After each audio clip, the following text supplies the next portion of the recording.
trucking and I like to truck. I like trucking. I like trucking. On the road, You must be brave and tireless. on the road, You can listen to the wireless. on the road. You eat cafe food with pride. You can throw it outside. The greatest kick in trucking, apart from knocking down a biker, is swinging up a roundabout and picking up a hiker. You're chatting up that piece of skirt who's sitting by your side. Then pop the crucial question. A ride for a ride. I like trucking, I like trucking, I like trucking, and I like to truck. I like trucking, if you don't like trucking, tough luck. And here we're live on 40. Hello. Yes. That was So the deaf. that was yeah. I like trucking for no real reason whatsoever. Because who doesn't like truck? If you don't like trucking, then tough luck. Tough luck. On the road you must That's do it. something and violent. Because who? And Hello, yes, me. I don't know something. Hello, yeah, that's you from the past. Yeah, it's me from like 5 seconds ago. Yeah, good old Well, Rumble decided to unmute itself. Oh well, good. Well done, Rumble. Proud of you. Right, so Keep got up the good anything you want to work. talk about before we get into the meat and potatoes? What, like parish notices? Yeah. The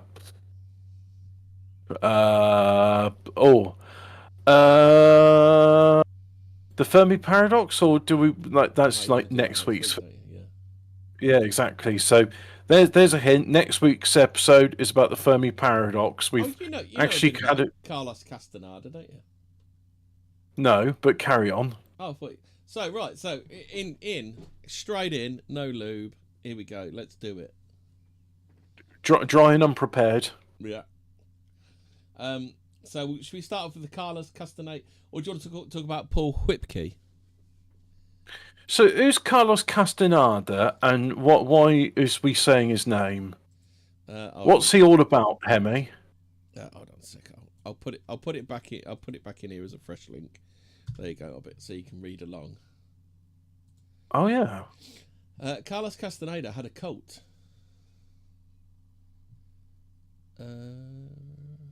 Right, so let's do a bit about Carlos Castaneda first. Actually, let's just. Why is this? Ah, there we go. I'm going to put it in simplified mode. I don't like all the formatting it's got. It's got some really awful formatting in it. Our talk goes late into the night. My office is dark. The only light spilling out from an old desk lamp onto a cache of documents. Cache of documents from the cult, tax records, bank accounts, ancient spells, the death certificate. It's all there. It's all square. Is that the one we're reading? Yeah, we'll do that one first, and then we'll talk about Carlos. Well, Carlos Castaneda, for people who don't know, Yeah. Carlos that's me. Cesar Salvador Arana. Oh wait, I know who he is. He's that bloke in the Dog Whisperer. He's an American anthropologist and writer. No, he's an animal. He deals with dogs. I think He trained Cartman.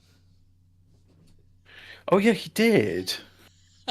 Caesar Milan, that's his name. He's quite Caesar happy Milan. with that episode. Yeah. How do I reach these kids? I'm not looking at the child and not acknowledging the child. we're just. What do you mean you're not acknowledging me? It makes me want to come back to Swiss Tony. You see, training children's a lot like training dogs, but obviously not going to do about. I'd prefer Swiss Tony's usual saying. But I can understand how one might consider that inappropriate in today's sensitive climate and culture. Training a dog is a lot like having sex with a beautiful woman. Let's face it, I've seen what happens to Andrew Lawrence when one makes jokes, and we're not allowed to have fun anymore. Fun's not allowed. The Scouts. Oh, that Fund is put me one onto thing. us. I do want to say one thing before we start, right? So there was this guy, and he was writing about how he plays this game, doesn't matter what the game is, and he was having fun in the game by shooting up a certain flag of the nation of, you know, where very ugly people come from. That nation, you know the flag I'm on about. And yeah, he got banned from playing the game, which he paid money for. You and mean it's the like, flag of the Republic of Multideck? Previous episode. oh god, yeah, it does look like that flag, doesn't it? Yeah. So anyway, he was shooting up the flag of the Republic of Melchizedek, and it turns out that people in this game really like fond of this not real nation in the fucking slightest. Yeah. So yeah, he's just like, he gets banned from the game. It's like, oh, I'm sorry for having fun in this game, which I explicitly bought with for the purposes of having fun. Yeah, I'm so sorry about having fun in this game. Well, this reminds me of a tweet I saw earlier. It's like, men would rather spend 800 quid on a PS5 than they would 80 quid on therapy. I think it was therapy. And some guy, some bloke. Let's face it. Like, what's going to be? Yeah, but that's the thing. It's like, that is therapy for men. You know, you go on there, you play a bit of COD, Zombie Army, you know, whatever. You know, you chill out, and then you feel a bit better, don't you? Well, look, this is, women don't get this right. The way men unwind is not talking about their feelings. It's about shooting some monsters. Yeah. And then going like, yeah, that was cool. Women go, why aren't men more like women? And then they go, oh, we don't like all these girly men. Well, it's almost as if they've made being a man illegal, but I don't want to get all MGTOWY. I don't think this is the right venue for it. Yeah. But I will say, you know, women don't like what men have become, but there's a reason men are like that, because it's against the law. Every time they try and do something that's male, it's like, oh, that's a bit toxic. You can't do that, sir. Jen, when we were called toxic, Hobbit, we were told we were toxic masculines. Well, I mean, you know, that's just like, in the words of Caber's missus, that's your opinion, man. I don't know. I would have thought someone who was in touch with herself and their own feelings would take a joke a bit better. Well, you know, just, oh yeah, I'm very. I like it when people say I'm very chill. What that translated means is I'm not chill in the fucking slightest. Yeah, the slightest and my thing skin, you say about me, I will kick off. Publicly. My skin is as thick as gold leaf. Anyway, as in, not very. Speaking of people whose skin is as thick as who's gold got leaf, or maybe not. Yeah. So Carlos Castaneda. Carlos Castaneda. Yeah. So Chris Ashton. What is he a Liverpool fan? Is that Alpha? Are you telling me? What is wrong? Can Alves. we stop Americans giving out names until we figure out what the hell's going on over there? Oh, Chris, Holvers. What it is, right, is whoever wrote his name down was dyslexic, because it's actually Halvers, but they've got the A and the H. Those Ellis Island things, so they just rolled with it. Yeah. You know, people are not very good at spelling, and they just stuck with it rather than. It was like, we speak British, and if you have a weird surname, it's going to get written down weirdly. Yeah. So Chris Alves is on the line from a place she keeps outside Tucson. I'm on the outskirts of Mexico City where I live and work. She's telling me about her younger sister and wondering where she is. She and Deanne, I really enjoyed this setting the scene bit. This is really pertinent story of Carlos Castaneda. Yeah. That's what happens between sisters when their mother dies and they are so young. There's no one that cares like a mother does, she says. That connection is gone. Don't care, didn't You're ask. Abandoned. I already dislike this. After their mother passed, Chris assumed the role as best she could. She and Deanne grew up. It's Deanne, but it's spelled D-Anne. Rather than Deanne, like a proper name. Because why would you do that? Like I say, we need to do something about American names. Like no wonder the Ripperverse comes up with such awful names when they're probably just regular American names. That's just normal American names. Florist Park is probably like some place in Billabong, Idaho. Yeah. Billabong, Idaho. Billabong. Who's it Who's it from Billabong, Idaho. I can't remember. That's Harry and Paul. It's like, oh, look at them. Are they wonderful? Are they great? I'm from Bibbidi-Bung, Idaho. Have you ever been there? Yeah. Yeah. Grew up in the central Iowa community of Webster City with its traditional downtown old mills and fairs. Chris watched her younger sister striking with Scandinavian features, blonde hair, high cheekbones, green eyes. Became a star cheerleader in high school. Deanne was Miss Popular. Look, I'm sorry to be a negative Nancy and, interrupting the show 5 seconds, but whose benefit is this for? Can you just fucking get on? Is this like someone's creative writing project? It's like, well, if you write 5,000 words, we'll pay you an extra $20. Well, if you look along the top, it's from a magazine called Outer, and California Book Club is quite prominent at the top, so that tells you all you need to know of it. Wow, California Book Club, that sounds promising. Yeah. But without a true maternal force, a proper anchor, Deanne sought acceptance in the wrong places. An unexpected pregnancy forced her to drop out of high school. Then she struggled to find work, forging checks to pay the rent and buy groceries. Another child came. These children just fell out of the sky on her, a bit. Just a stalk goes, another delivery. They just dropped out of the sky onto her. It's another delivery here for Ms. Delinquent. If you could just sign there. Don't you hate it when you're just struggling to find work and another child just fucking drops on you and you're like, oh, fuck's sake. Yeah, it's just like, whoa, well, that's a mystery. Where did that come from? Wasn't expecting that. At home, she felt trapped. To support her kids, she turned to sex work. She was homeless for a period. She got a bit of experience with that. She should be on a period a bit more often. Sleeping on park benches and at least once in the local jail, Deanne's world was a cold one. She was after something more. She wanted freedom, Chris said. Freedom from this world. Freedom from having to work and toil. I think that's like everybody in the world ever. Perhaps she should have found freedom from opening her legs first, and then the rest of it probably might happen. How about you don't do that until you're married to a man who can support you? Yeah. Or I'm sorry, is that misogynies of me? Well, you know what? I think we could all do with a bit more Greek philosophy because this misogyny. You're a toxic masculine, Hobbit. Spirituality was Deanne's. If women adhered a bit more to misogynies, then we wouldn't have these problems. Spirituality was. You need to read your Greek philosophy. She started reading New Age books, hanging out in sweat lodges, spending time with the local hippie set. It was the late 1970s, and eventually the inevitable step was to head west, move to California, and find her guru. Uh-huh. Yeah, that was her mission, Chris says, to find a man who would take her to the next spiritual level.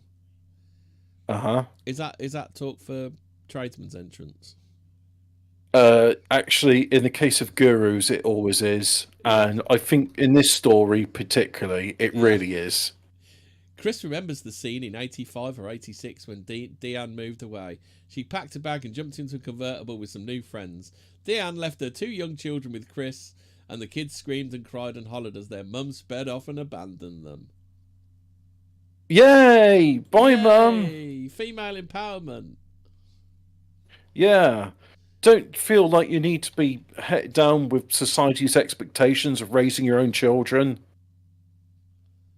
They can become the next generation of whores and drug addicts. She was laughing her ass off, Chris says. She was free from the chains. Free from the consequences of her own actions. Deanne had wanted her sister to come with her. Together they could escape, she promised. But Chris didn't go along, and that was one of the last times she ever saw her sister. After moving to Los Angeles... Go on then. Head to the bit, like, because I'm sure the audience, which includes me in this one, is...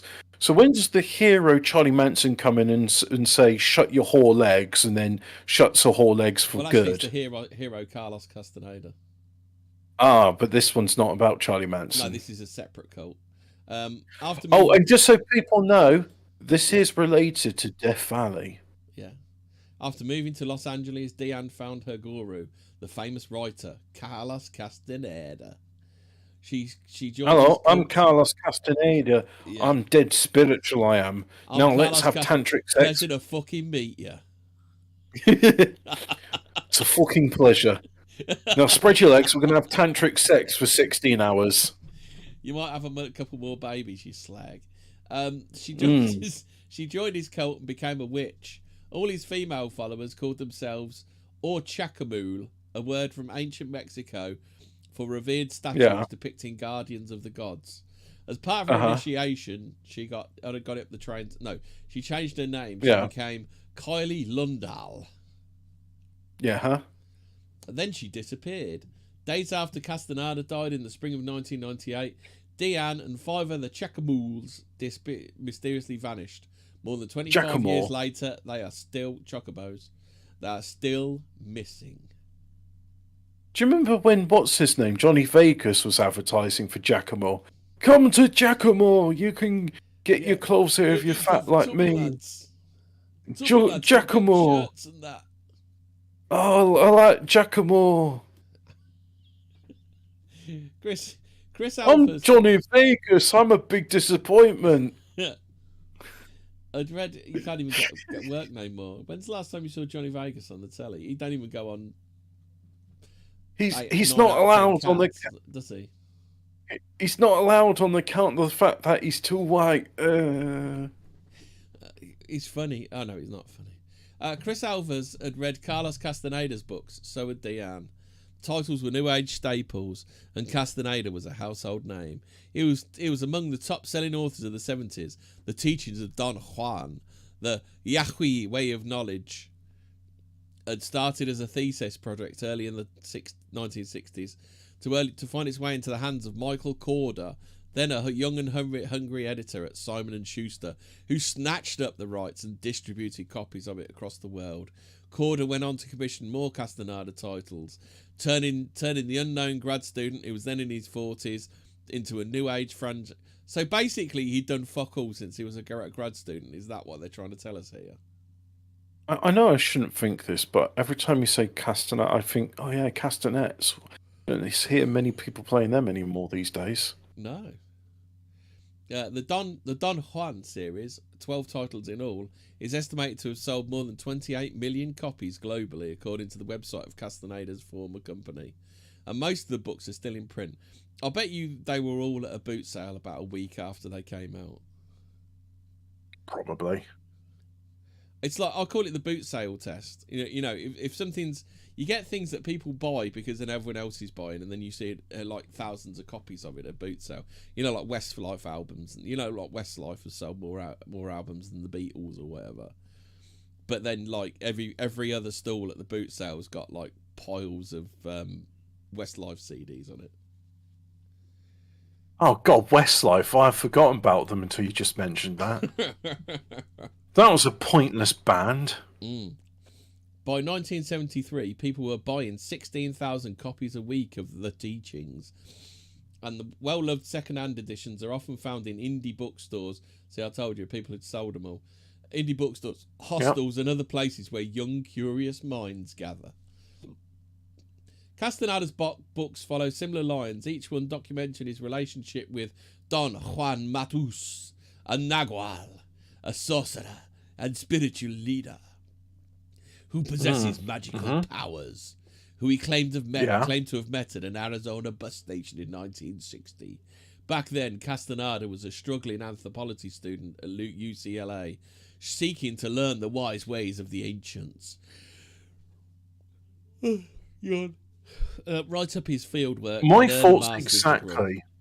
Yeah. My sentiments exactly. As portrayed in Castaneda's theories, Don Juan was a formidable mentor. He introduced the author to the wonders of peyote.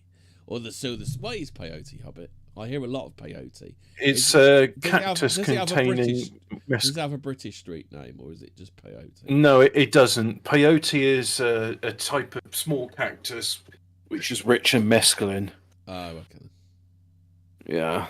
Including a trip during which Castaneda allegedly turned into a crow and obtained animalistic supernatural powers. Yeah, why not? Yeah. I'll turn into a newt. Cool. She turned me into a newt. I got better. I've taken form of a badger. For a sorcerer, the reality of the world we know is only a description. Don Juan tells Castaneda in the teaching. Every time you say Don Juan, I'm thinking of that advert for the kitchen Bounty. roll. Juan Sheet. Juan Sheet. Don Juan Sheet. That's it. Yeah. Yeah, old Don Juan Sheet is unlocking the Juan Sheet secrets of the does universe. plenty. That's it. Juan Sheet does plenty. It's the new philosophy that's sweeping the minds of feminist youth. Supposedly holding the keys to another dimension, Don Juan Sheet reveals to Castaneda that our universe is only a front, and the unknown reality behind it is a complex system that knows no beginning or end. A multiverse of energy streams. Within these streams, there is a crack between the worlds, he tells Castaneda. A chance to encounter and live in an infinite state. To do so, one has become Far out, man. an impeccable warrior, radically in tune with oneself and the cosmos. An alpaca warrior. Amazing. Impeccable Hobbit. Yeah. Impeccable tailoring. Is he at all like Antonio Banderas in like that thing he was in? He can be if you imagine him to be, yeah. Yeah. Somehow I think Don Juan isn't a real person that ever existed. What gives you that impression? I don't know, just something psychic or something. I don't know. A warrior is aware. Oh wait, the world are you will using change. your women's intuition? Yeah. Is that what's telling you? So, A warrior is Yeah. aware that the world will change as soon as he stops talking to himself, Don Juan says, and he must be prepared for that monumental jolt. cool. Playing the naive student, Castaneda asked Don Juan how to get started and where to turn onto the warrior's path. The answer is easy. All paths are the same. They lead nowhere, Don Juan says. Follow Well, the that's path objectively with not eyes. true. Because if I was to take the path of, say, the M40 southbound, I'll end towards London. If I go M40 northbound, I'll go towards Birmingham. So, sorry, you've just been debunked by geography. Yeah, but All right, we can wrap this. Then you have gone nowhere, haven't you? You've actually we've wrapped the show up. We can pack in, guys. Guys, we cracked the code. Cars Castaneda doesn't know what he's talking about. Can't read a map. Not a real man. The wisdom of Don Juan made for the natural addition wisdom. What do you mean wisdom? We've just established he's an idiot who can't read maps. I'm sorry, mate, but made for the natural addition to the consciousness. can we just expanding. use the police terminology? The alleged wisdom. Yeah, the alleged the consciousness The expanding. wisdom wasn't in the Sorry, the wisdom wasn't in the target area. What's the wisdom in the target area, Don Juan? Signs point to no. So it was Don Juan made for a natural addition to the consciousness expanding bookshelf of the late 60s, alongside Aldous I was just Huxley's about to The say- Laws of Perception.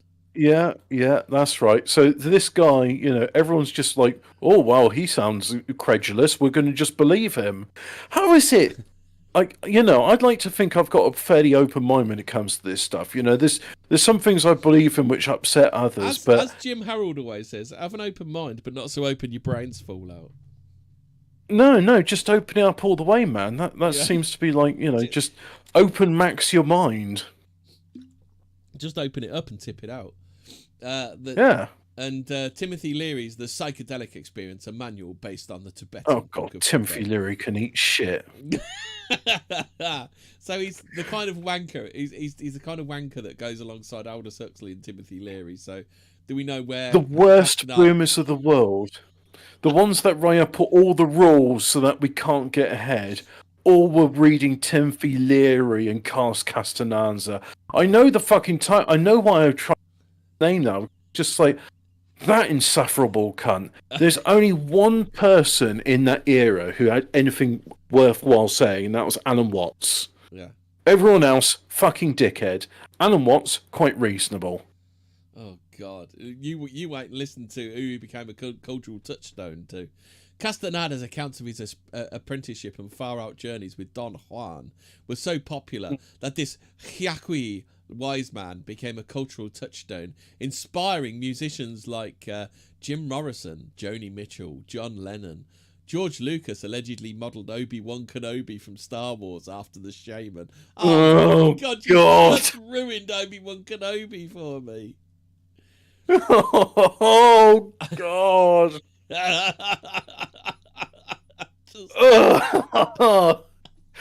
Oh, fucking boomers! My God. Oh man, it's like, you know how boomers are getting completely like sideswiped by AI stuff and believing it hook, line, and sinker. Yeah. Like, how could any idiot fall for that? Oh yeah, they fell for Carlos Castananza. Actually, so Dom says that describe him as the Yaqui wise man. No, who's the Yaqui wise? I don't know. Is Don Juan the Yaqui wise man? Good question. Dom says Dennis Leary and Timothy Leary are the same person but on different drugs. I agree with this. Dennis Leary is definitely Timothy Leary on coke. He also said he's decided you sound like what's his name? The John Peel winged in. That's it. Yeah. You sound like John Peel. I sound like John Peel. Yeah. You sound like John Peel. I'm trying to sound windswept. Trying to sound windswept and interesting. Well, you sound like John Peel. Yeah. Oh shit! I've lost my place now. Where are we? This is gold. This is. If only John. It's brilliant. I'm in rapture. Hobbit, I'm about to. You know all your illusions about Don Juan being a real person. Are you about to shake my assumptions? I'm about to shake your belief system to the core, Hobbit. If only Don Juan were real. Yeah. What? No way. No. My mind has been blown asunder. Yeah, literally that. I'm that Tim and Eric meme. And what's the Garbage Pail Kids? I can't remember his name. Adam Bomb, weren't it? I think. Even before Adam Bomb was in WCW. Who was the? Oh, I can't be bothered to find it. One of the Garbage Pail Kids was had a nuclear explosion coming out. Do you remember the Garbage Pail Kids? No. I try not to. Oh, right, okay. But one of them was called Adam Bomb, and he was a kid that sat there and his head explodes with a big mushroom cloud out of it. That's fucked. Even before the teachings were published, while the manuscript was still at a graduate student's thesis, questions were raised about its authenticity.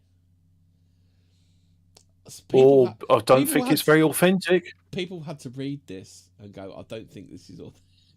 Rather than us hearing about somebody that's read it and we've gone, yeah, that's bollocks.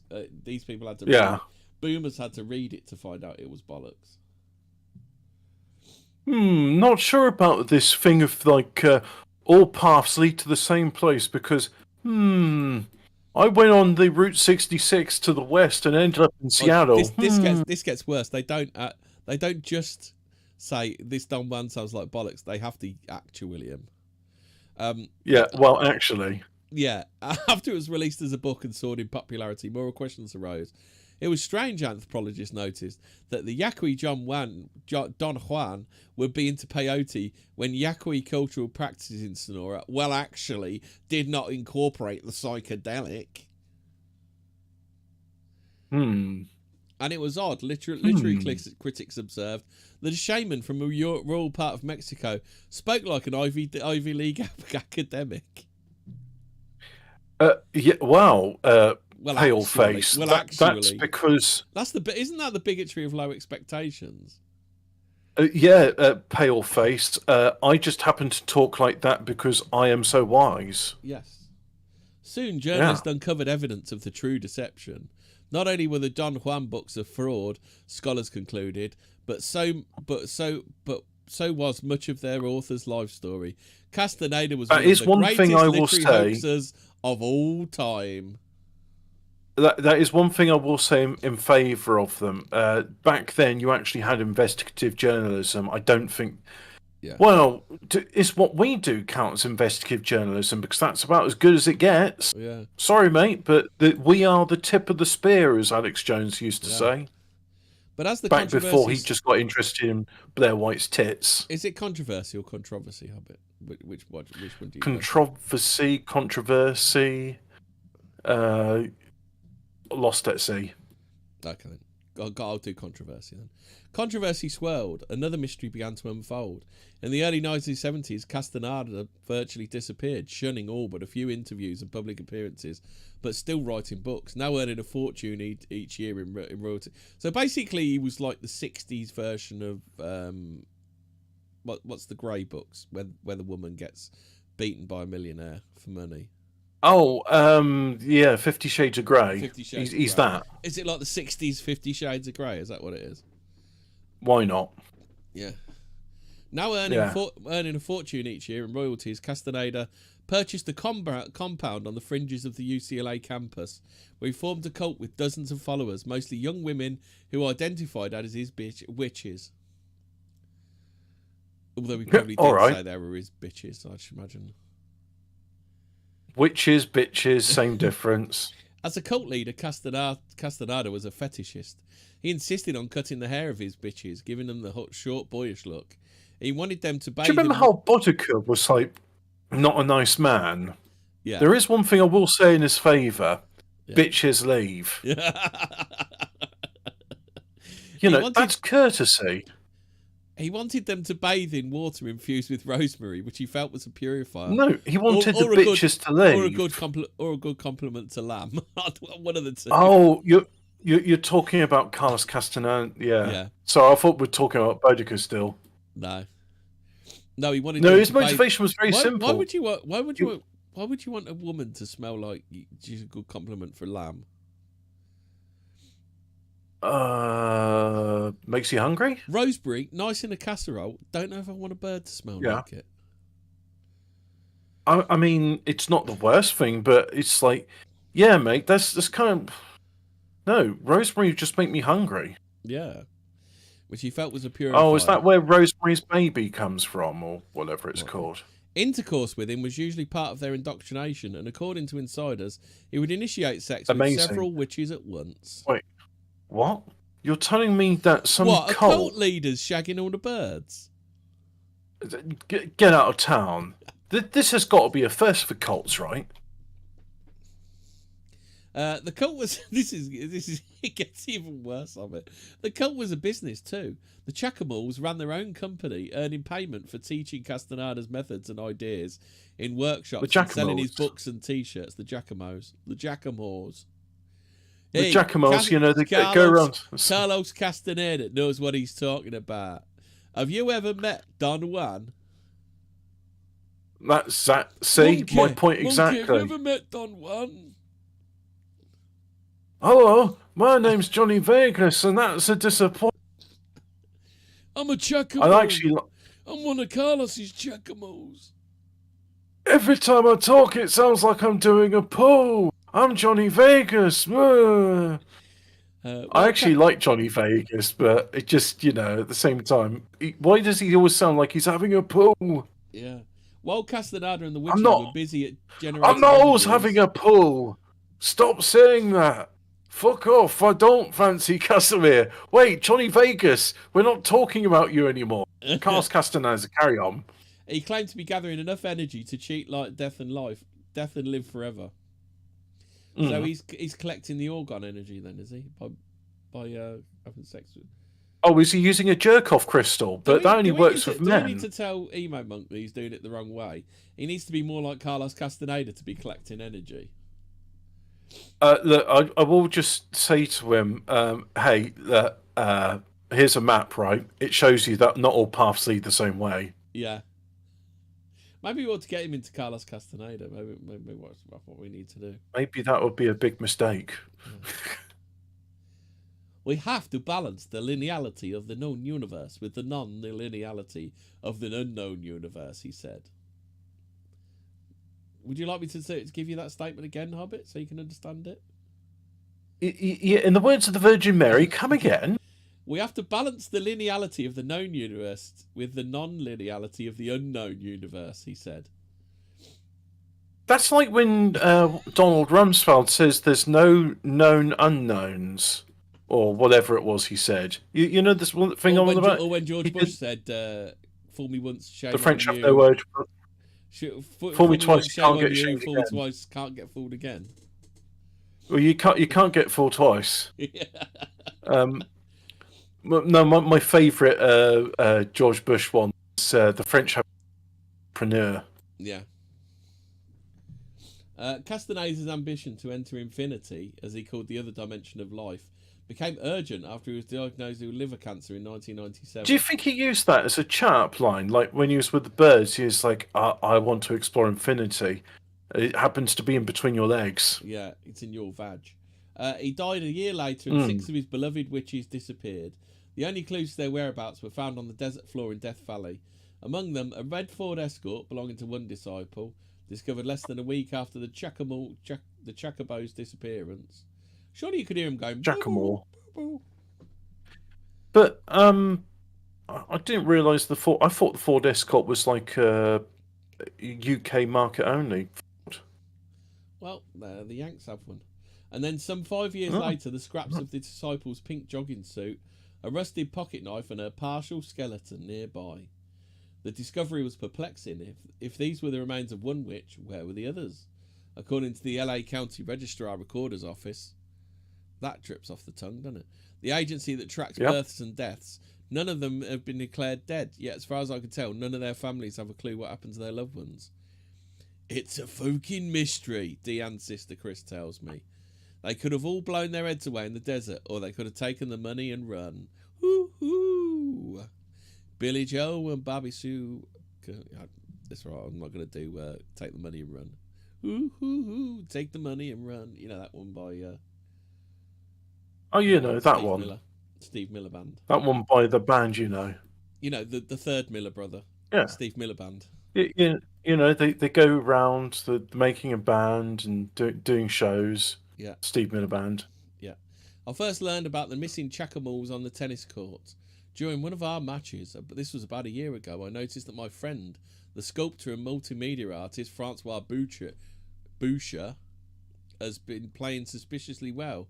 Every ball that came off his racket seemed to possess its own magical powers, dropping into out-of-reach spots for winners, gracing the line just so. One serve came at me so fast, the ball ricocheted against my racket frame, sailed high over the fence and landed in the bushes. This was not the same Boucher I had trounced in previous matches. During a changeover, I sat next to him, chugging my water and wondering what had changed about his game. New coach, I asked. The medicines, he said, running his fingers through his long hair. He confessed he'd taken the mushrooms that previous night. He was tripping still. You're tripping balls. I bet. You're tripping. Tripping balls. No, I don't know about you, but it's not a performance-enhancing drug. Sorry. Yeah. The medicines, he said again, and removed a bamboo pipe from his tennis bag. He packed it with rapé, a mix of tobacco and Amazonian herbs. He lodged one end of the pipe in his nostril and the other end in his mouth and gave a massive puff. The snuff-like mix exploded in a cloud. His words took off like a motorboat. So he's blown it up his own nose. That ain't healthy, is it? There is. You tell me. It sounds like a recipe for throat infections. Well, there is a type of snuff they got called Yopo, and that's very potent. Yeah. Boucher described some of his psychedelic adventures, including that time he'd spent with a shaman in the Amazon rainforest, and spoke of his fascination with Carlos Castaneda, an early influence. Boucher had been a believer in Castaneda. He'd read a few of the books before discovering the theory that Castaneda had been a con man and led a cult. Theory? But it did matter to me that Allegedly. but it did matter to me that Don Juan might have been a concoction. Boucher said probably not. The bigger question is, what happened to the chacamals? He took another bump from his bamboo pipe, the green powder covering his fingers and smudging his tennis whites. Just this bloke blowing fucking smoke up his own nose. Fucking weirdo. Imagine you're at the tennis club seeing that. There's like some bloke blowing fucking green shit up his nostrils. Well, that's not concerning in the fucking slightest. Yeah. This guy's obviously some sort of warlock hobbit. He has much knowledge to impart. It would be interesting to follow Is there anything we can't learn from him? It would be interesting to follow the money, he said. With many Castanada's titles still in print, the income from his royalty checks must be significant. Where is all that book money going? Butcher had a thought about launching his own investigation. But with his art studio, his travelling, it all felt like a bit too much. Maybe you could do it, he said. Later that day, back in my office, I struggled to make sense of Butcher's tale. Coincidentally, I'd just picked up a copy of the Teachings of Don Juan in a Mexico City bookstore, looking to dig in after all these years. I'd moved to Mexico several years ago, and reading it felt essential to learning the traditions of my adopted... Oh God, this is fucking pretentious. As a teenager at a boarding school, obviously, of course, private school child, I had seen dog-eared copies of the books in the upper rooms of upperclassmen whom I admired and strived to be like. The Teachings was a Bible to them, a totem, and later I learned a fake. Had we all been duped? How could Castaneda have made the entire Don Juan story? How could he have made it up, Hobbit? How could he have just made up this? He just made it up. How could he have just made up a Spanish man coming out with cod philosophy? How could he have just pulled that up his arse, Hobbit? How is that possible? You can't just make things up as you go. You can't just lie in books. You can't just make a Spanish man doing cod philosophy out of thin air. What is cod philosophy? I think it just. I know this is what he's doing, but not very good. Is that what it means? I assume so. It's one of those statements. Let's have a look what it actually means. It's one of those words that you use, but you never really know the meaning of properly, do you? Yeah, you ever get the? Apparently it means cod philosophy often returns to humorous or nonsensical philosophical ideas, particularly those found in the works of Douglas Adams. It highlights the absurdity of certain philosophical arguments or concepts, blending humour with the philosophical inquiry. All right. There you go. Beyond the hoax, a deeper mystery was at work. There's a deeper mystery, Hobbit. With the Chacamals. Oh, there's always a deeper mysteries. How did one of the top women in Castanada's cult wind up dead in the desert and 5 of her counterparts go missing at the same time, never to be seen again? Say they all... One of them shot her and they all ran off like children. How's that for a wow out there? How's that for an out there fucking explanation? Well, it's not that out there though, is it? I mean, that sounds pretty... Yeah. It's like, oh, I don't know. They murdered someone. Maybe it wasn't the time to hang around. And you don't want your mum to catch you putting it in the deep freeze, as Bricktop said. Guess not. Yeah. I looked up the word Chacamal and saw pictures of statues from Mexico during the Toltec Empire. The large carved figures represented slain warriors, each reclining and holding a bowl that contained offerings for the gods, often human hearts from sacrifices. The Chacamals could be male or female, and were viewed as intermediaries between the ordinary and ethereal. Oh, God. Oh, this fucking... So they did a blood sacrifice to an ancient Aztec demon god. Probably. Castaneda's faithful witches must have seen themselves as their own sacrificial warriors. To enter his inner circle, I read they were asked to abandon their families, destroy photos, legally change their names, and become his sexual subordinates. At my desk, I begged... Desk. What's that from? Any desks? That's scammer payback, isn't it? You know when he pretends to be the old lady, he talks about any decks instead of any desk. I began to delve into the Castaneda mystery. Given the headlines about the efforts to legalise mushrooms and psychedelics, why not trace the history of Castaneda and his... Fucking hell. This is going on, isn't it? Oh my god, there's loads of this shit. Is this someone like a who whole really, fucking really? book. This is literally like a gonna whole book.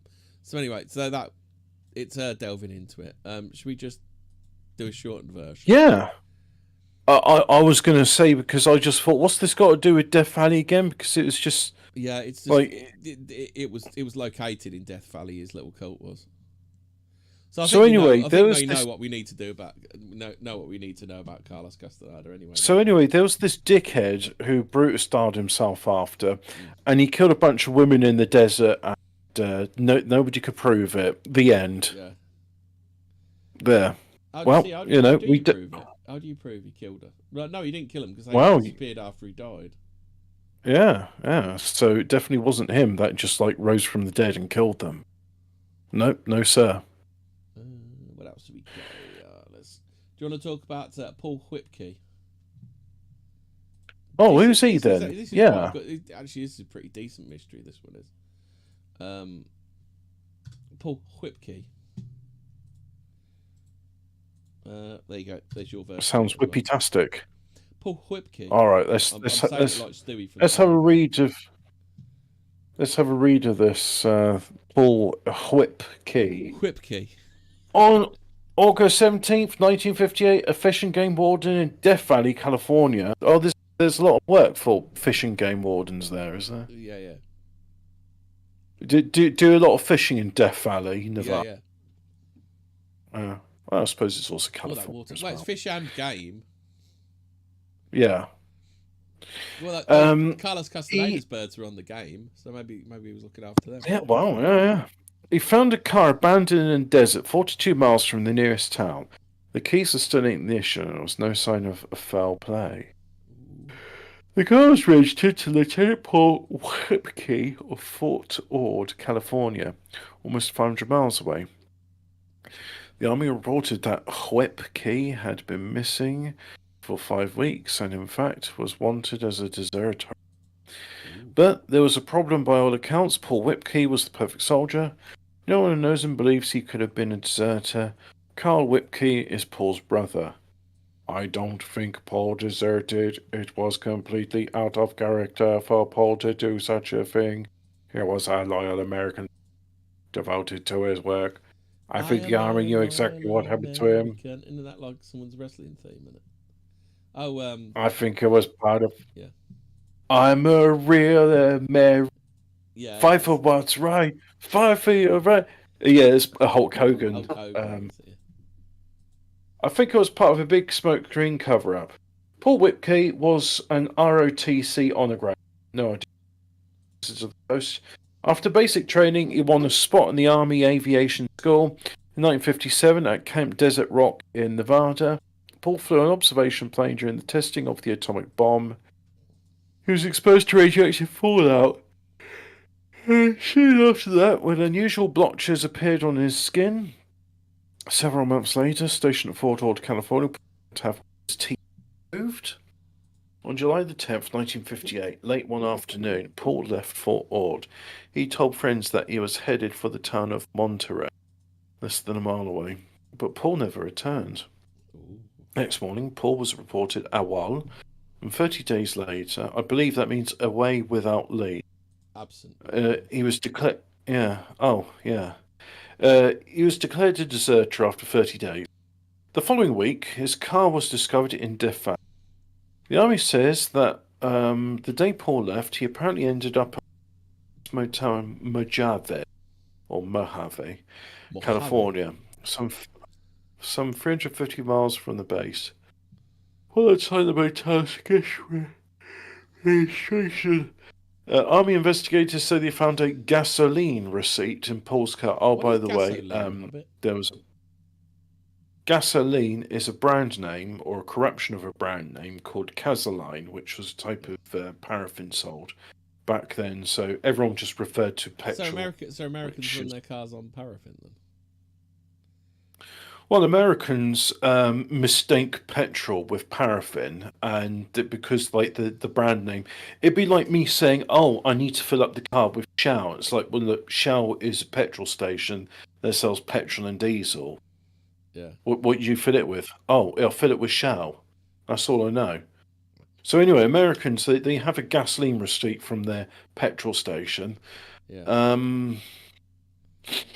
Where would it say gasoline? It showed that he had bought gas in Mojave. He bought gas. Laughing gas? Nitrous oxide? What kind of gas? Oh, here we go. You found a gasoline receipt in Paul's car. It showed that he had bought gas in Mojave. I assume Canada gas. Yeah. Before his car ended up in Death Valley, 145 miles away. On the very morning Paul turned up missing, 2 soldiers stripped. See, Americans, it's confusing about brand names for gas, a gaseous substance. You don't know what Canada gas is, don't you? And I'm not going to tell you either. You'll have to figure out as we go along, just like we have to figure out. Yeah. We have to figure out what all your American words mean. Yeah. So when the car was found, a pile of cigarette butts, the fag ends as we call them in England, was on the ground next to it. You said 2 soldiers. Yeah. The yeah. morning he turned up missing, 2 soldiers stripped his room. And the very morning Paul turned up missing, 2 soldiers stripped his room at Fitord.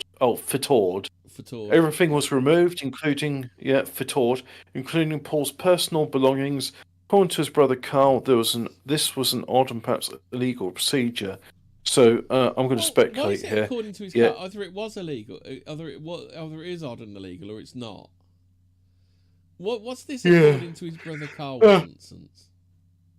Regulations state that the next of kin or legal representative must be notified before packaging belongings, and they didn't notify us at the time. I was very suspicious of this action as soon as it had taken place. 4 weeks after Paul was reported AWOL, a witness driving through Death Valley saw his car. He said it was being driven military. However, when Paul left Fort Ord, he was wearing civilian clothes. When the car was found, a pile of cig butts was on the ground next to it. Can we say fag Paul butts? didn't smoke. Fag ends. Yeah, fag ends. Paul didn't smoke. You cannot whack a tab. Yeah. Also troubling to Paul's family was the fact the army waited 9 months before looking for his body. And it was only by accident that Carl Whipkey had heard anything about the car at all. The only way I learned about the car was due to an official I placed to enlist a man at Fort Ord. Then half back very excited and said, "This is classified information. Request that I not tell anyone that heard it." The investigation into Paul's disappearance also troubled his commanding officer, Lieutenant Colonel Charles Lewis. "I found most unbelievable that he would be classified as a deserter. I was curious what the basis for this was, and I was quickly and promptly told, 'Charlie, forget this. The case had been closed, and I would recommend that you don't carry it any further.' In essence, I was told to shut up and drop it and blow away." Charles Lewis and Paul Whipkey were both stationed in Nevada during 1977. Lewis recalls the day he saw 2 men in plaid clothes talking to Paul. "I noticed that they had gone directly to the airfield instead of reporting to for purpose of security. So I asked them for their identification. They showed a military identification card, and the picture did verify who the 2 were. Over the next few weeks, Lewis often saw Paul talking to the same 2 men. When Lieutenant Whipkey... Robot says, allegedly seems to be the in Minecraft for cops. Yeah, it is. I noticed they had gone directly to the airfield instead of purpose of security, so I asked them for their identification. They showed me the military identification card. Picture different. There we go. Adam Bomb was #1 in sequence for the Garbage Pail Kids cars. Dom remembers the Garbage Pail Kids. Well, the only Atom Bomb I remember was on WCW as a wrestler. Over the next few weeks, Lewis often told Paul, talking the same 2 men. Lieutenant Whipkey would come in. They departed. You can't help it. I was the last hour just be me and you yawning at each other. You could feel people in this. I tell you what, this is actually a good podcast to fall asleep to. There's this other podcast I listen to, and they usually end with. Yeah. Well, they usually end with a song by the Walnut Grove, and it's always way louder. And last night it caught me out. I was just like, oh yeah, I'll just like fall asleep. It's only 12 minutes. fall asleep to it. Are we gonna finish And off then, with a, and it's a big hello to all you truckers out there. yeah, keep on trucking. Okay, yeah, throughout the night. We're But moving anyway, over it got to the end. nicey. Is it going to be the snap, crackle, Yeah. crackle and pop of breakfast radio? No, it's going to be the clink Yeah. clink of Horlicks. You go no radio quiet. Oh no, not the graveyard shift. But no, so it got to the end, and I actually fallen asleep before the 12 minutes was up because the next thing I remember is being woken up by this music. It was like Walnut Grove does these King Cole parodies, so great. Heard it. Tobes. Yeah. Actually, Do you want me to take over? That's how you finish yours. could you? Yeah. Yeah. The only way I learned about the car was an official call you placed. Oh, okay. Blimey. That was The arm placed 9 months. sort of, Yeah. The only way I learned about the car was due to an unofficial call I paid to an enlisted man at Fort Ord. Within half an hour, he called back very excited. He said, "This is classified information. This is classified information," and requested that I not tell anyone where I'd heard it. And he's obviously told everybody where he's heard it. Investigation into Paul's disappearance also troubled Commanding Officer Lieutenant Colonel Charles Lewis. Chuck. I found it almost unbelievable that he would be classified as a deserter. I was curious what the basis for it was, and I was quickly and promptly told, "Charlie, forget this. The case has been closed, and I recommend you don't carry it any further." In essence, I was being told to shut up, drop it, and blow away. Oh, we've done that, but so Charles Lewis and Paul Whipkey were both stationed in Nevada during 1957. Lewis recalls the day he saw two men in plain clothes talking to Paul. I noticed that they had gone directly to the airfield instead of reporting to operations, which was required for the purpose of security. So I asked them for their identification. They showed me their military identification cards, and the picture did verify who the two were. Over the next few weeks, Lewis often saw Paul talking to the same two men. When Lieutenant Whipkey would come in after they'd departed, you could feel rigidity in his personality traits and his mannerisms. In hindsight, Lewis now believes that Paul may have met with the two men for one simple reason. During that era, there was a tremendous amount of nationwide recruiting conducted by the CIA, and with it, Lieutenant Whipkey's qualifications, he would have been an exceptional candidate for such an assignment. Paul's brother Carl thinks there may be some truth to this as well. January of the year he disappeared, he told me during a telephone conversation that he was going to be going on assignment and that he was going to make a name for himself. Before he could tell me what it was, he was interrupted by some officers moving in the proximity of his desk, and he could no longer talk to me about the subject. I theorised that Paul was recruited into an Army-CIA joint programme that was going on at that time. When Paul left Fort Ord, he drove to the town of Mojave, California, and checked into White's Motel. There's a possibility he was met there by Army intelligence agents or the CIA and transported to Southeast Asia, probably from Edwards Air Force Base, which is nearby. Carl now believes his brother was assigned to a secret mission and left his car with the Army. He thinks they kept it 4 weeks before driving it into the desert, but not knowing the answer always leaves him wondering. I think the Army took his car out to the desert to get rid of it, out of sight, out of mind.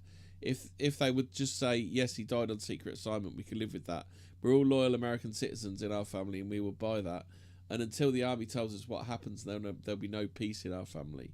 In 1982, the Army reviewed Paul Whipkey's case and found no basis to support his status as a deserter. 2 months later, his final status was officially changed from deserter to died in the line of duty. So maybe he did. Yeah, died from radiation poisoning. Yeah. So, yeah, number of things could be join the CIA, could have been taken by aliens, could have just like gone out to the desert to die like a cat. I don't know. They picked up all his belongings because it's like, well, he's contaminated and we don't know how far this goes. So if we take his clothes too. Yeah, because did they really understand radiation back then?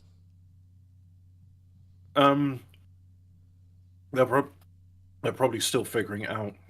Yeah. So, do you want to talk about Devil's Hole? Do you want to talk about Bonnie Blue, or as they call it in California, Devil's Hole? Oh God. I didn't realise the other day she's 25. I looked at the picture Fucking and thought hell. that woman's got to be 47, right? I've said that the women seems to get to the age of like 16, and then they're just of indeterminate age until they hit about 50, aren't they? I don't know what's going on. There must be something in the water. It's turning the frogs grey. Turning the women lesbian. So, Devil's Hole, water of undetermined depth has attracted rare fish and cult leaders alike. Yeah. Well, surely you can plumb the depths. Mm. Yeah. Oh, well, that's good. Oh, that's really nice, actually. The Amargosa Desert in Nevada, located just over the Funeral Mountains from Death Valley, and they're famous for being one of the hottest in the hemisphere. What was it? Like drier than the Atacama Desert? This makes it difficult to believe that directly below its surface lies a system of sprawling water-filled caves which are home to many species of ancient. One gateway into the flooded caverns is a highly protected Devil's Hole. Devil's Hole is a detached unit of Death Valley National Park within the which is National Wildlife Refuge, to protect the endangered pupfish that are found exclusively in its waters. Scientists estimate that these fish have lived under the desert in isolation for upwards of 25,000 years. The vast size and depth of this geothermal water system have never been fully reached or recorded, although a few have died whilst exploring the caves. In 1965, 20-year-old Paul Giancontieri and 19-year-old David Rose went skin diving in Devil's Hole. Equipped with only a snorkel mask and flippers, the two teenagers dove to the hole, which is said to extend to a depth of over 900 foot, and is shaped like an inverted funnel. Despite a rigorous rescue effort, there are pockets of air trapped within the cave where some could theoretically survive for a time. Neither man was found. Although it is fenced off completely and the entrance heavily monitored, it's found several travellers over the years, including the infamous one-time Death Valley resident and convicted cult leader Charles Manson. Merry Christmas, And Charlie Manson. Yeah. Oh, see the error of my ways, kids. When Manson arrived at Death Valley, he became obsessed with safe place. He wandered the wastelands for days on end looking for this place, and actually found it at Devil's Hole. Rumour has it that he spent 3 days sitting cross-legged, staring meditating inside the fenced observation point near the 60,000-year-old fissure. He was sure that the waters were just blocking the door to the underground kingdom that would provide shelter and water for his group when it was needed. And all he had to do was find a way to drain it first. Given the huge estimated size of those waters, this would have been quite a feat. Devil's Hole has one rather unique claim to fame. It measures seismic activity throughout the world. Earthquakes as far away as Indonesia could cause the waters to splash over 6 feet above normal level. These seismic waves have been likened to many underground tsunamis and have continued to happen even when the Earth shakes halfway across the planet. For both safety and environmental reasons, it is not possible to approach Devil's Hole, but it can be seen from an official overview. There you go. Stay away. I found another thing. It's a Manson blog. Oh yeah. Origins of his Devil's Hole beliefs. Yeah, read that out. An adherent of a variety of occult doctrines, Manson somehow believed that the Devil's Hole, a deep water-filled cavern on Death Valley's Nevada, something or other, and Death Valley's Nevada side, was the portal to an underground world where he and his followers could wait out the apocalypse. This is one that he kicks off by killing Sharon Tate. Question mark, Oh yeah. race war. Mm. Murder Sharon Tate, question mark, race war. This Yeah. is Charlie's plan. Great plan. Let's see how it works out. Yeah. Oh. We all got caught. Oh. Re-emerging as leaders of a purified world, but he was arrested before he could figure out how to get his band through several hundred feet of hot salty water that had drowned 2 skin divers just a few years earlier.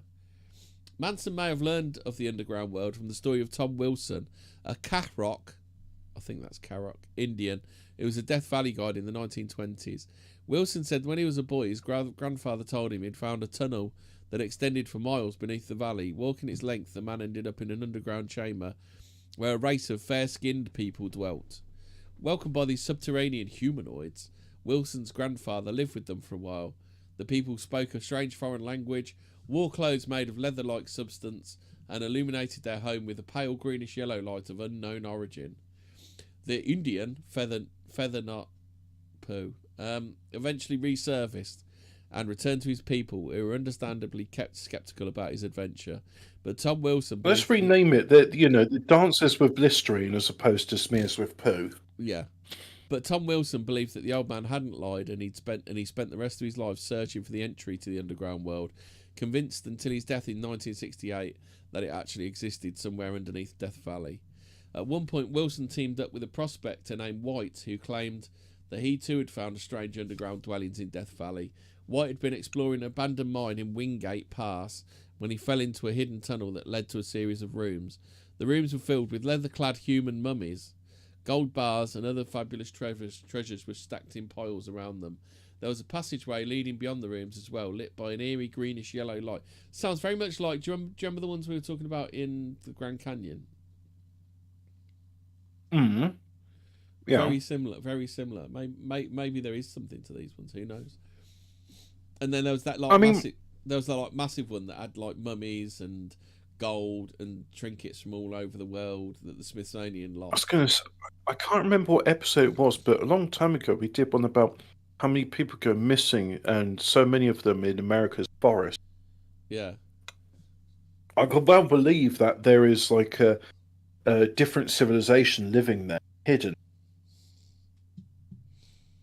So White visited the rooms 3 more times, once with his wife and once with another prospector, but he was unable to locate the cavern later when accompanied by Wilson and a group of archaeologists, although they did find a curious dead-end tunnel into the solid rock.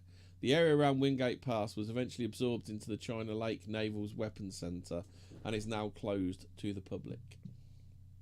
I mean, it does kind of wonder if it's closed to the public because they're searching this place now.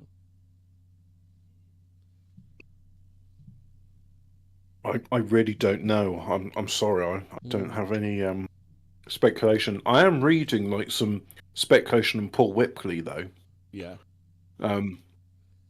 So someone was saying, well, you see, in the era before DNA, if you remove your teeth, that means you're unidentifiable. But it's like, yeah, but you still got the same fingerprints. Yeah. And I was just saying that it was a cover-up because he suffered from radiation poisoning. Lower. It does sound like that, doesn't it? I'm just saying he was recruited by the CIA's America Airline to work as an undercover agent in Laos, but I don't believe it. It's possible. I mean, he could have been like pensioned off doing that, couldn't he? If he's going to die, do a suicide mission kind of thing. Yeah. There is another thing about a load of German. I think this is the one. A load of Germans went missing as well. Is another one of the missing. But a lot of these could be just like idiots out in the desert, couldn't it? A load of Germans go missing in Argentina. Yeah, no, in Death Valley. Oh.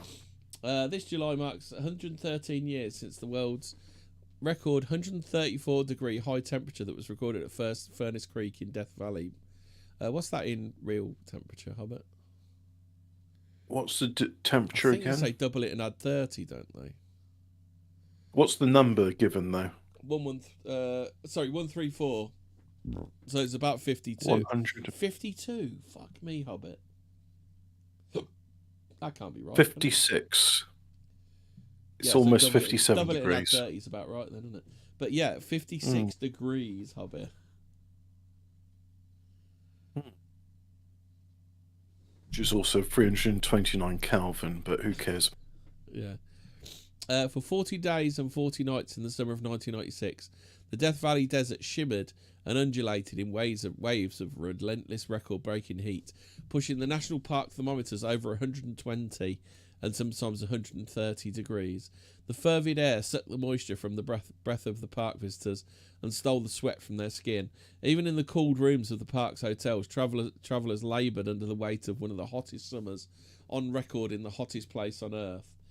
Into the mouth of this furnace on July 22nd drove an impetuous 33-year-old tourist named Egbert Rimkus. On holiday from Germany with his new girlfriend, 28-year-old Cornelia Connie Mayer. Mayer is a sniffer name, isn't it, Hobbit? And 2 small boys, one hers, one his. That's great, yeah. 130 to 34 degree heat. Let's go out for a drive with the 2 kids. Piloting a rented green Plymouth minivan, low on cash, short on time, poorly stocked and unprepared, Rimkus headed for the park's unforgiving backcountry. Guided only by a simplified visitor's map, he and his passengers left the heat-softened asphalt behind and made their way along a dirt road at the southern end of the park. Heading for higher elevations where the air was cooler and more breathable, the van travelled west towards the Panamint mountain range. Inside the air-conditioned Voyager, its inhabitants were probably as cheerful and optimistic as only strangers in this strange land could be. While the van gained altitude, a small group of extreme athletes in the valley below were heat acclimating for the annual summer race across Death Valley's Badwater Basin. The athletes, carefully vetted by a diligent team of organisers, had been training for months to brave the Badwater crossing. Beginning at the lowest point in North America, the 135-mile course would take them out of the national park and up to Whitney Portal, gateway to Mount Whitney, the tallest peak in the Sierra Nevada range. You still there, Hobbit? Yeah, here I am. Oh, okay, just checking. But first they would pass at a slow pace through the oven of Death Valley, followed by every step of the way by teams of support personnel. That year, the record high temperatures would add to the growing international reputation of Badwater 135 as the ultimate endurance run and the toughest foot race in the world. So record high temperatures, Hobbit. You and your bird and your 2 kids. Should we go for a drive? That sounds good. Hey, Yeah. we won't need to pack any water or extra gasoline with us. Yeah, exactly. In the back, you don't really want to be putting extra gasoline in there. You'll fucking catch fire, spontaneously combust, won't it? In the back country, Just have a couple of can of gas bottles in the back. Yeah. In the back country, Rimkus, Mayer, and their children. I was saying Mayer's a sniffer name, isn't it? Yeah, it is. And their children, his son Georg, it's George with that knee, Georg Weber, 10, and her son Max, 4, spent the night in Hanapa Canyon near Telescope Peak, where they camped and played and posed for touristy pictures. The dirt road into the canyon was rough, but the Voyager had managed it without incident, perhaps creating a false sense of confidence about what those broken off pavement lines on the visitor's map actually signified. Next day, while still travelling passable dirt roads, the travellers arrived in Warm Springs Canyon. There, under an unexpected leafy green canopy, they found the chipped and cracked old concrete cabins built in the 1930s by a woman named Louise Grantham. She had become one of the richest miners in Death Valley, and in her heyday had employed a cook staff to serve hearty meals in the airy dining hall. The camp where she and her workers had lived was quiet now, having been abandoned for decades, but visitors could still find fresh water in a mountain spring, shade trees, and cool concrete to shelter from the sun. In a metal box on a pole at the edge of the camp, Connie Mayer found a visitor's log. Going through the past, she wrote in German, and signed all of their names. It might have been an exuberant declaration or a sort of breadcrumb left in a moment of misgiving about the trail ahead. Beyond the camp lay Mengele Pass, where easy water and shade trees became distant memories, and only rock-crawling four-wheel drive vehicles were advised to go. But on the map it looked no different than the road to Hanapa. Driving the Voyager along the rutted mining road, they arrived at a solitary old structure known as the Geologist's Cabin, maintained by volunteers to help provide shelter for visitors. Here, in a fit of mischievous chutzpah, the German visitors commandeered an American flag to bring home as a souvenir. Fucking chutzpah, Hobbit. What do they do?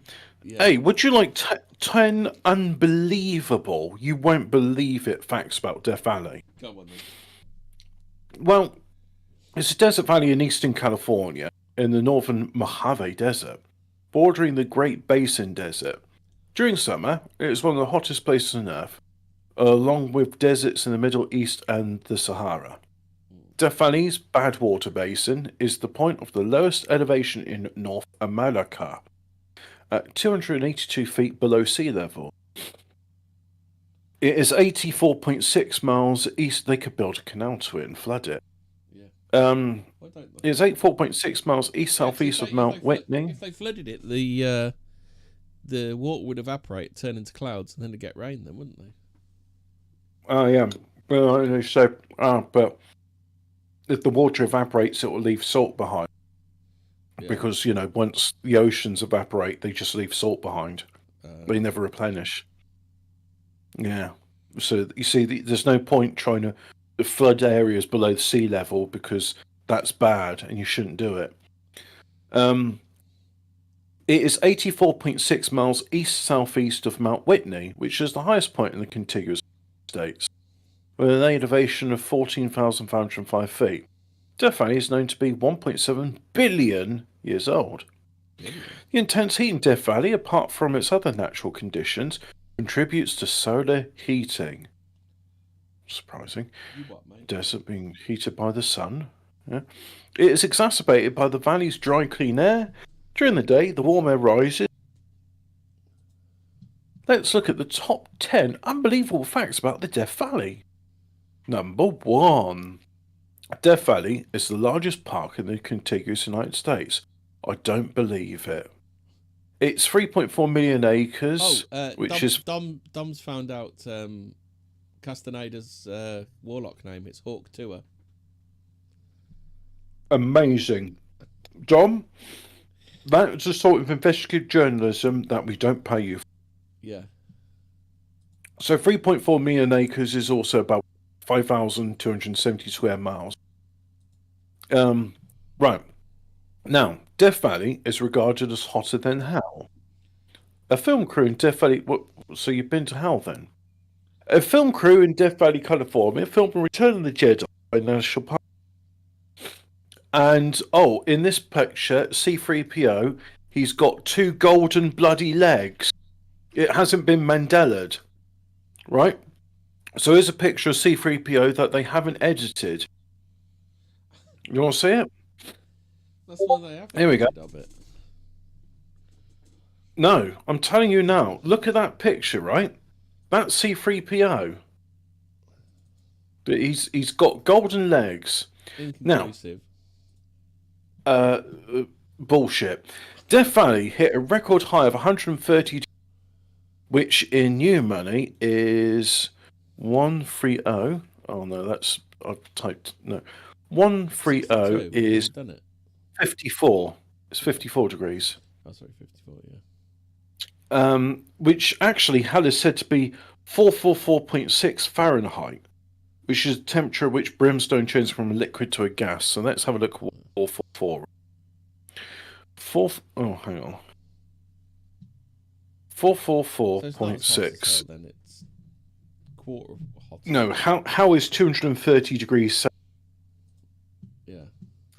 But still, Death Valley is indeed hotter than anywhere else in the world. It rivals places like Takilimakan Desert in western China, with highs of 154 degrees. Takilimakan Desert. And the Lut Desert in Iran, which once topped out at 158 Fahrenheit. Ooh, you bastard. 150. Come on. 158. 70 degrees. Fuck me. I like 40 is about as hot as I can go. Yeah, I've experienced 45 before and it was unpleasant. Yeah. Death Valley receives just 1.5 inches of average rainfall compared to an average of 3.9, nearly 4 inches for the Sahara. This occurs because the high Panamint and Sierra mountain ranges loom over a very low valley, creating a rain shadow. But just because Death Valley doesn't get a lot of rain, doesn't mean it is completely dry. There's over 600 springs and ponds, including Salt Creek and Travertine Springs, as what is now the Furnace Creek campground. Death Valley was named by Lost and Exhausted pioneers in 1849. Oh, that's an unbelievable fact. I believe that. After the Dolly Party disaster in 1846, miners became reluctant to cross the Northern Sierras in the fall. So in 1849, a party of gold seekers looking for a better life also went looking for a better route into California. Decided to forge that route by skirting around the southern edges of the Sierras. Yeah, Splinter we Group ought made to a do the Donner backhaul. Party sometime because that ended in cannibalism and Oh, lovely. unpleasant stuff. A Splinter Group made a backhaul to take a shortcut through western Nevada and into the Panamint mountain range. Lost and starving, part of the group hunkered down at Travertine Springs while an intrepid advance team trudged 300 miles to the nearest mission.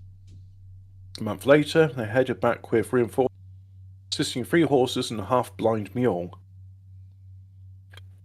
One of the horses died, and 2 were abandoned, so it's up to a half-blind mule to lead the remaining out of the area. As the bedraggled group finally made their way out of the valley, one of them is said to have proclaimed goodbye Death Valley, and the next stuck. 5. The Death Valley area has the highest and lowest spots in the lower 48. I don't need 2 paragraphs of information to say that. Yeah, highest point is Mount Whitney, lowest point is Death Valley. Death Valley has the best sunrises. Citation fucking needed. If you're ever in Death Valley, you must get up early for the sunrise. The Mesquite Dunes and Zabriskie Point are both great at dawn. 7. There are 52 types of mammals in Death Valley. That's interesting. 8. Death Valley became a park through corporate philanthropy. After those 49 pioneers and their one-eyed mule nearly died, Death Valley later became a borax mining boomtown in the 1880s. Then in the 1920s, the Pacific Coast Borax Company began lobbying the National Park Service. It seems a very American thing, borax. And the general public about the need to preserve the area's natural resource. It was a rare and generous act of corporate philanthropy for blah, blah, blah, blah, anyway. So what's supposed to be unbelievable about that? Oh, no, I don't believe that corporate philanthropy exists. It received National Park Certification in 1994. Don't believe you. 9. Lies.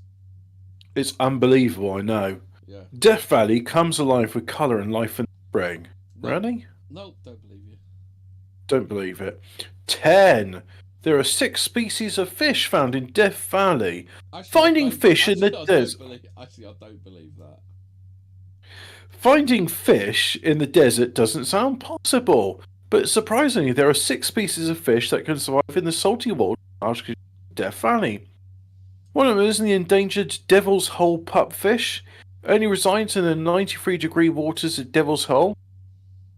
93 degrees in new money is, let's find out, 33 degrees, 34. Yeah. It only resides in the where water temperature and oxygen concentrations are lethal to most other fish. These inch-long, iridescent blue pupfish are one of the world's rarest fish. And then there's stuff about the author called Ruth. No one needs to know about that. No one cares. Right. Let's finish off. So, obviously, the 4 Germans obviously well known for having their shit together. The 4 Germans, poorly equipped and alone, wandered further into the desert backcountry. While the runners made deliberate, carefully measured progress across the valley, the Voyager took one wrong turn after another. Retreating from the obviously, you know it's the dude's driving and like his missus is going, turn round. No, I'm gonna go straight on. I'm not turning round. You know it's like that, do you? I've read Carlos Costanza. All paths lead to the same place. Yeah, nowhere.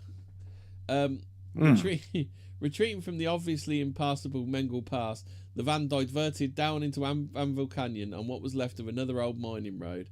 Careening between progressively deeper ruts and bumps, the Voyager soldiered on until the tyres pooped and shredded and the axle hung up on a rock. Tyres did a poop?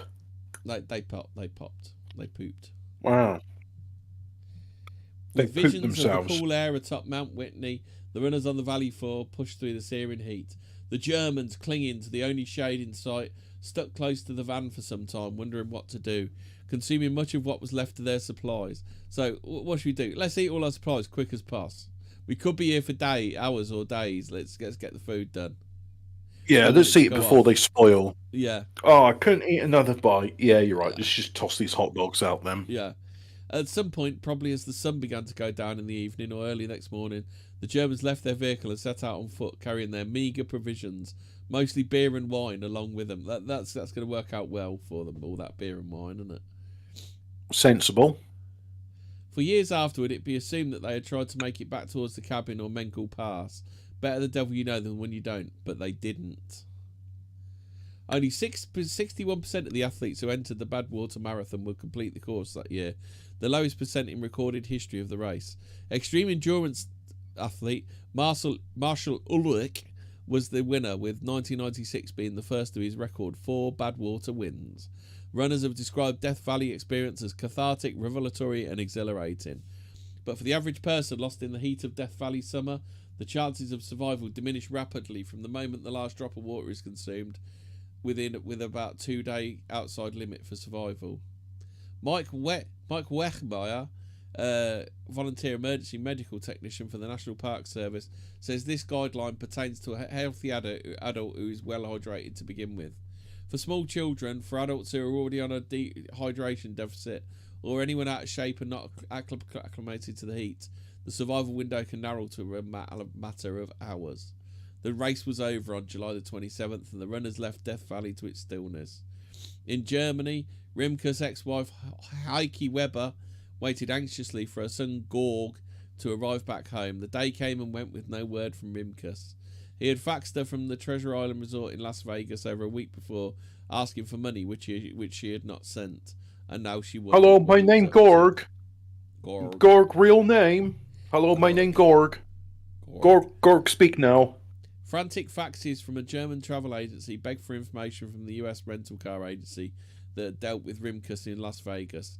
We worry, said a fax from the travel agency on July 31st. But a bewildered Clark could offer little comfort. The agencies reported the disappearance to Interpol, but there were no real leads to go on. Rimkus was described as a go-getter and adventurer by his ex-wife, unpredictable and clever enough to think up any number of schemes. For the next 3 months, everyone involved waited and worried, but most clung to the notion that Rimkus had staged the disappearance and stolen the children. Then, in late October, a routine drug surveillance plane flying over Anvil Canyon spotted the missing Voyager van. It was abandoned and covered with a layer of dust. On the ground, MPS investigator Eric Inman, I'm free, responded to the radio call and was the first to approach the locked vehicle. When he looked in the window and saw the child shoe on the seat, my heart broke, he said. It's always fucking shoes, isn't it? Why do people get so upset about shoes, Hobbit? The shoes on the seat? Yeah. MPS and Inyo County, Hobbit, Sheriff's Office mustered over 200 search and rescue workers, 8 horses, 4 helicopters, and a partridge in a pear tree to comb the area around the van, searching for answers. They found only a few footprints and empty bottles leading off into the empty beyond. The 4 German tourists had disappeared without a trace. They done did a suicide because Carlos Castaneda. I think they done did a bit of a spectacle, didn't they?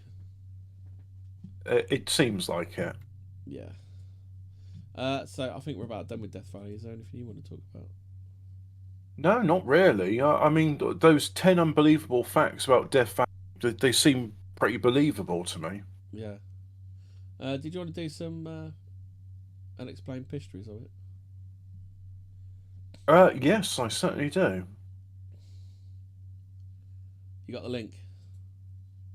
I can type the link in. And there it is. It's in my search history. Unexplained histories. Oh, new Rendlesham UFO discovery to premiere for it's a documentary. It's not. Sorry, I got excited for a minute there. I misread. Nothing exciting happening at Rendlesham. Moving on. Unidentified hominin. What's a hominin, Hobbit? It's like a hominid, but it's not quite a hominid, and it's different. You know, everyone knows what a hominid. I think it's just one of those new made-up words. Oh, okay. What about new paper suggests the Big Bang wasn't the beginning after all? Go on then. Because we love science here, don't we? I fucking love a bit of science. What if the big... Fucking Yeah, love we've science, already... I do. The headline repeats itself in the first sentence. Yeah. Why, I don't know. Enrique Carlos Castañaga says, the Big Bang is often described as the explosive birth of the universe. A singular moment when space, time, and matter sprang into existence. But what if this was not the beginning at all? What if our universe emerged from something else, something more familiar and radical at the same time? In a new paper published by Physical Review D, my colleagues and I propose a striking because return. they've been having their ass kicked by Christians for years, so they had to make up some bollocks? Weird thing is the actual theory of the Big Bang was made by a Jesuit priest. I forget his name. Our calculations suggest that the Big Bang was not the start of everything, but rather the outcome of a gravitational crunch or collapse that formed a very massive black hole, followed by a bounce inside it. This idea, which we call the black... so the black hole went small, and then it bounced big. Oh. So it's not the Big Bang, it's the Big Bounce. This idea, which we call the black hole universe, offers a radically different view of cosmic origin, yet is grounded in entirely known physics and observations. So in other words, they're making up as they go.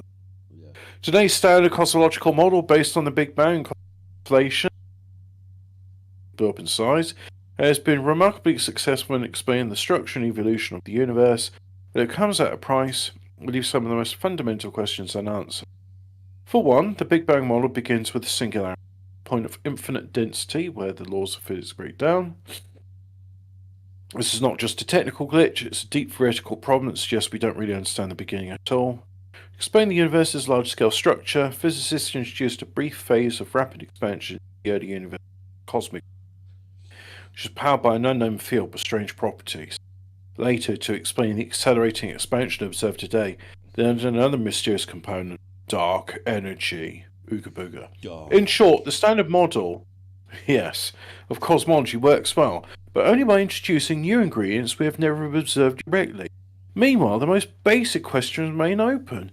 Where did everything come from? Why did it begin this way? And why is my bumhole itchy on the Thursday? I knew at least my nose isn't. I don't know what it is I eat, but something nose really. A new model tackles these questions from a different angle, by looking inward instead of outward. Instead of starting with an expanding universe, trying to trace back how it began, we consider what happens with an overly dense collection of matter under gravity.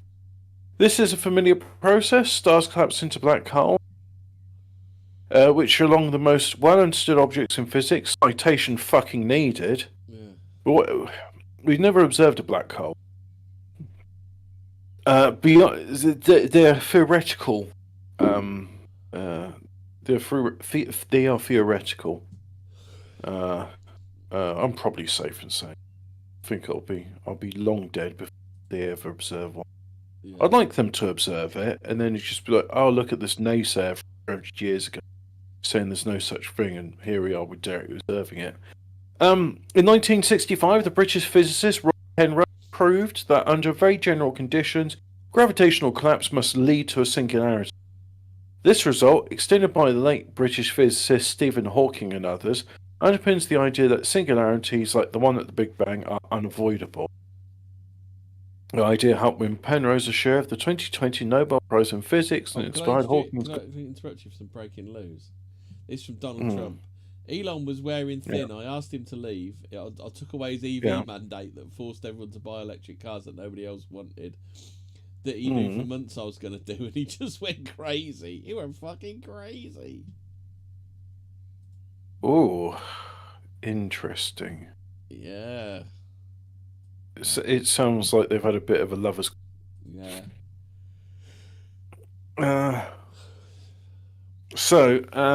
These singularity theorems describes ordering macroscopic objects, including the effects of quantum mechanics, microcosmos.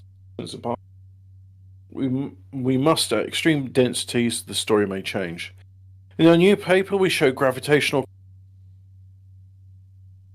We find an exact analytical solution, a mathematical result with no approximation. Our math shows that as we approach to the potential singularity, the size of the changes as a hyperbolic function of cosmic time. The simple mathematical solution. Ooh, spooky. Yeah. Oh, but The simple mathematical solution. Insufferable. Yeah, why does Penrose experience forbid such outcomes? Testable predictions. In conclusion, universe might have started with a big black hole. There we go. That's it summarised. It goes on for a lot of waffling, making suppositions, saying, well, this theoretical thing is this. Clone conspiracy.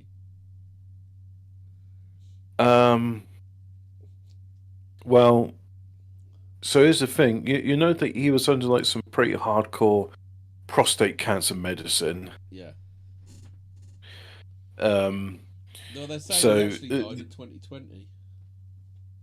The side effects of his medicine include like not knowing where the fuck you are and acting like a dickhead. Yeah. And shitting yourself. These are all symptoms of the chemotherapy. Well, they're actually saying here that he was cloned in. He died in 2020, and they cloned him. Well, it's like which Joe Biden you're on about, because there's one where his lobes are to his ears. There's ones where and they got different eyes. And my favourite is. Yeah. There's this one where he's in a green screen, and it looks like a bunch of journalists got their microphones out, and he walks to them and waves his arms about, and you can see clipping some of the microphones. I think I am tired of these motherfucking vipers on. Airport authorities discovered 47 live vipers inside man. Do you want to do that one? I've watched Snakes on a Plane. Neither have I. Oh, okay. I've watched Soul Plane before. I thought that was alright.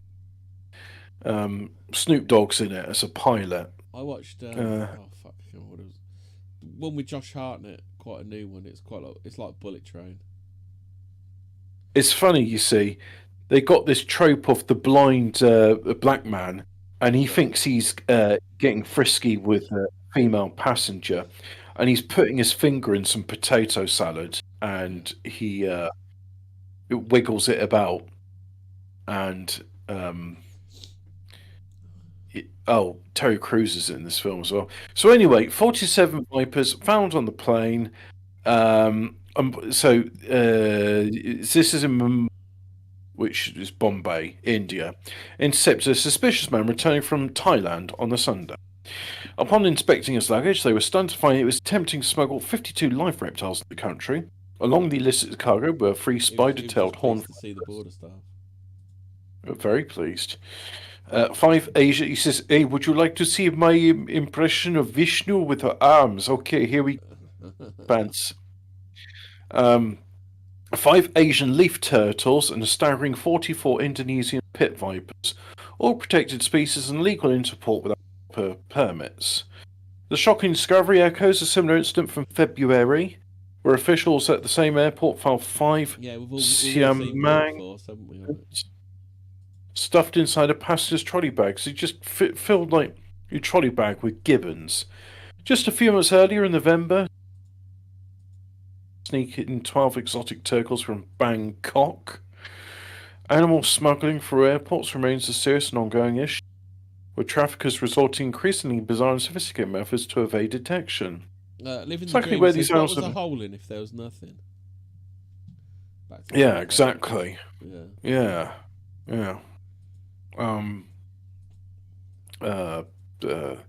There's 5 time travel urban legends that refuse to die. That's a YouTube thing, I think.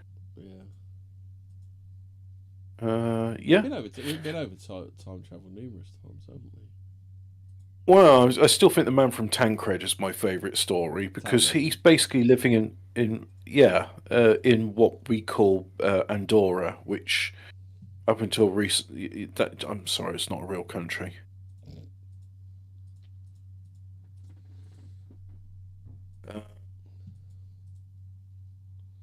Evidence of a historic flood found at Noah's Ark site in Turkey. Well, look, if we're getting like seashell fossils on the Himalayan mountains,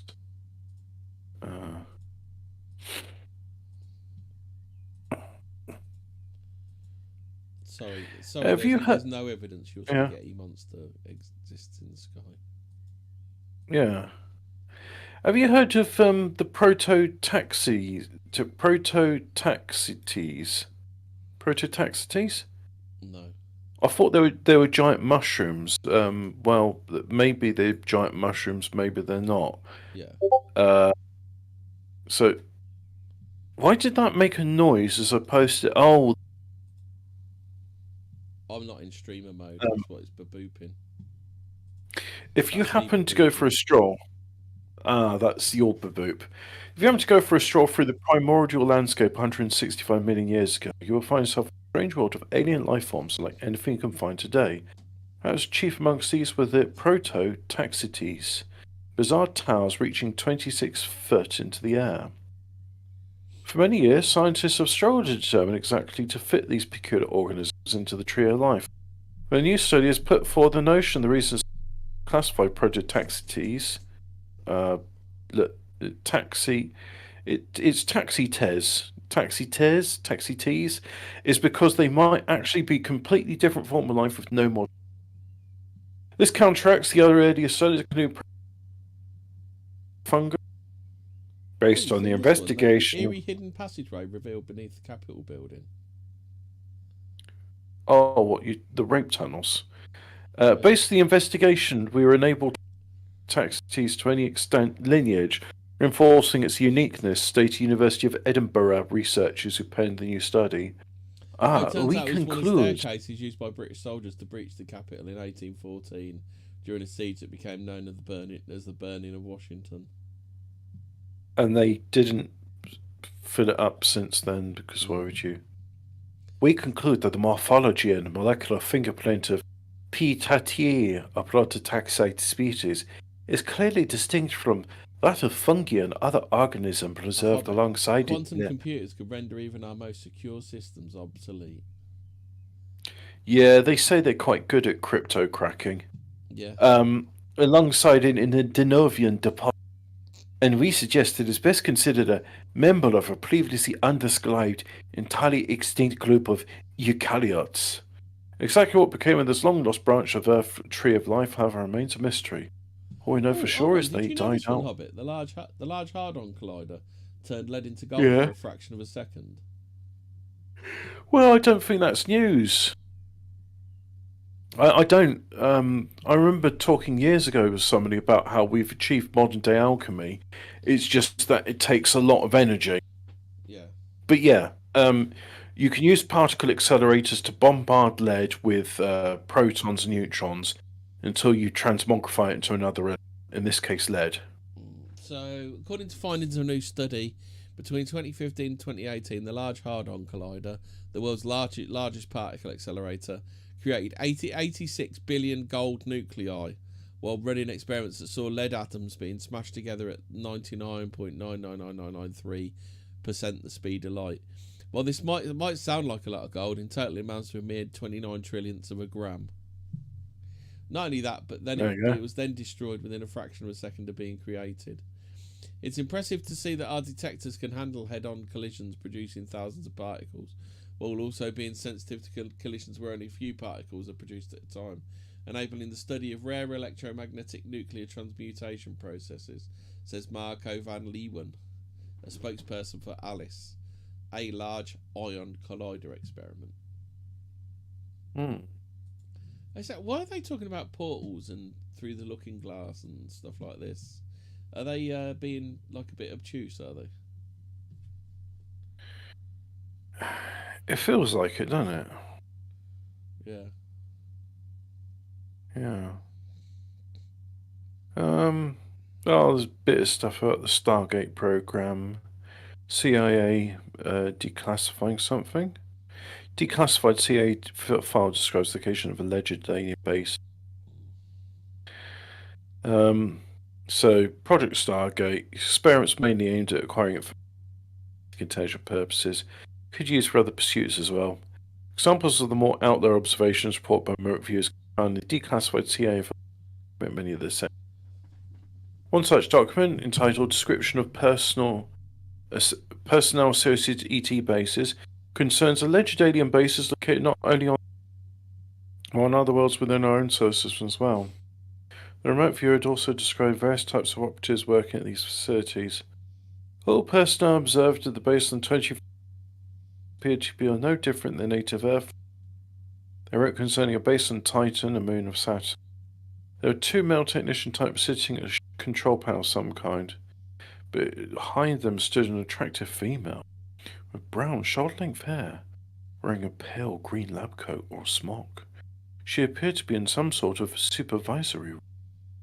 Another section on the far referred to the base. There appeared to be 2 types of entities associated with the site. The 2 entities located outside the structure were accomplishing some sort of routine task, and able to make contact with them and gain information. The third record concerned an alleged base that was either in South America or Africa. There appeared to be 2 types of entities associated with the site. First had a very large, round-shaped head on a slender neck, very unhuman in appearance, almost robot-like, unable to make any contact with this being. The other entity was almost human-like in appearance. His face was devoid of any hair, complexion very pale, facial features very indistinct with the exception of a sharp, slender nose. This entity seemed friendly enough and appeared to be aware of my presence.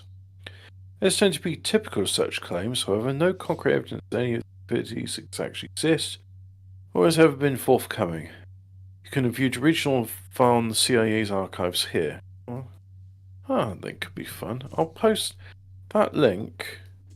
It's a PDF file. A PDF? I'll post it into the... it's a PDF file. Does it work for the BBC?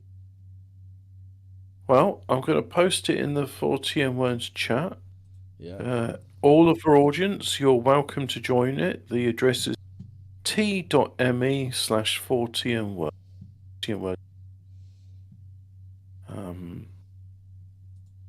So yeah.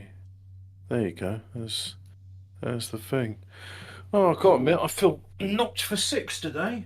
Well, yeah. I'm a bit the same. Should we put a pin in it there? I think we've deffed our valleys and we're all Charlie Mansoned out. And that Carlos Costanza was a bit of a shit, wasn't he? Yeah. What was that all about? Weirdo. Yeah. What happened to his chicks? All he wanted was a crumb of pussy, and I think he got it. Yeah. What happened to his chicks? Did they take the money and run? Take the money and run. That's a song, isn't it? Yeah, Steve Miller. Yeah. Steve Miller and his band. I'm sorry, when you're going, woohoo! I was just thinking of Wacky. She was going, yeehaw. No, yeehaw! It's, this is a song about Billy Joe and Bobby Sue. 2 young lovers with nothing better to do. Yeehaw! Yeehaw! Yeehaw! Yeehaw! Whoa, steady there, Wacky. Oh, I just love a Tex-Mex. Yeehaw! Yeehaw! What are you doing? Yeehaw! I'm just like being enthusiastic. Yeehaw! Anyway, on that note, it's a good night from us. If you are going to take your kids into Death Valley, probably don't go riding around on roads that you don't know what the fuck's on them. And if you are taking supplies, maybe the beer and weight, and maybe the water and food can. Yeah, mate. Plenty of water, just water, pop. You're right with pop, wouldn't you? Because that'd give you a bit of energy, wouldn't it? Yeah, pop's all right. It's got sugar in it. Yeah. Maybe don't take drinks with you that are going to dehydrate you if you're going into Death Valley. Or if you are going to take drinks that dehydrate you, carry water as well. Yeah.